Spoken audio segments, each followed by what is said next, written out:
Ito ba ay isang uri ng maintenance?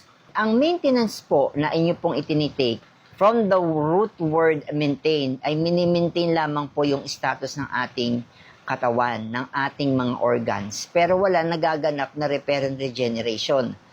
Dito po pumapasok yung ating technology. Dahil ito po, noong 1970, na-discover na yung copper peptide na nasa loob po mismo ng ating katawan, ang function niya kapag dumami po ito sa katawan natin, ay nag-activate po ng natural at sarili po nating stem cell.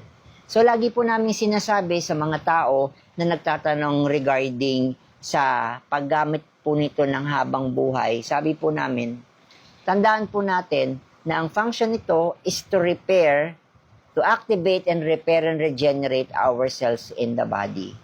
Lagi namin sinasabi na kung naayos ang sira at gumana ng tama, ang tanong, may sakit ka pa ba?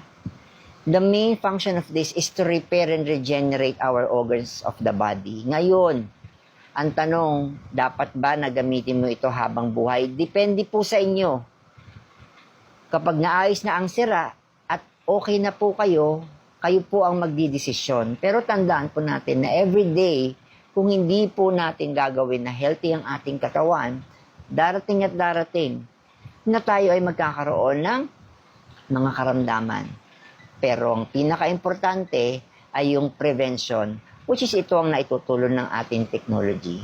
And regarding kung ito ba ay maintenance, hindi po siya maintenance. Kasi ang main function niya is to regenerate the damaged cells in our body.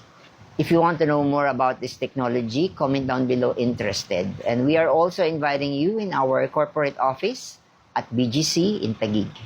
Don't forget to like and follow for more.